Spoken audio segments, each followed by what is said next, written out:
Hi everyone, Jana Verbakel here, realtor in London, Ontario. I love it when I get questions from friends, from current clients, and today I want to address some of those questions, and they all have to do with income properties. Income properties is sort of a hot buzzword. We've all seen the shows on HGTV, and there's the opportunity to make a lot of money.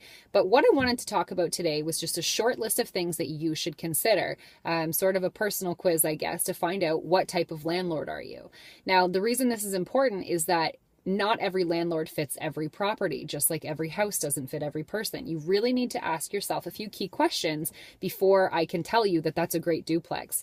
And one size really does not fit all with this. So the first question I want you to ask yourself is how long you plan to hold the property. An investor's strategy for a property that you plan to hold for 3 to 5 years versus something, 10 to 15 or even 20 to 25, which a lot of people do for retirement, are very different, very, very different strategies, and different properties will suit those needs. The second question that you need to ask yourself is what type of income are you hoping to derive from this property? Some investors are after cash flow. That means every month they want to see a check in their bank account for, $800 to $1,000 to $2,000, depending on the size of your property. Now, on the flip side, there are some people that are high income earners where that net cash flow isn't a huge benefit because it's being taxed at such a high rate. So you can invest your money in properties that will appreciate substantially quicker in value over time, so that you're getting a 4 or 5% increase in property value.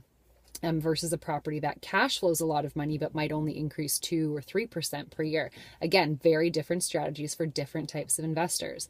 And the last question that I want you to consider is whether you are a low maintenance or a high maintenance landlord.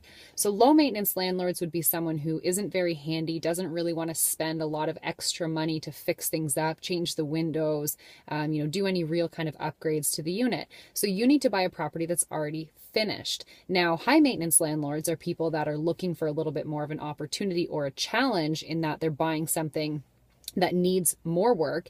They're going to spend a little bit more money or perhaps sweat equity to improve that unit and then really capitalize on the improvements that they've made. And there's a whole bunch of other investment strategies behind those types of properties. But those are just 3 of the things to consider, and common questions I get a lot because everyone seems to kind of lump it under one term, and that's income property. But really the lesson is that there are different income properties suited to different types of investors. So find out what type of investor you are, and then look for your property from there. And of course, I'm always here to help.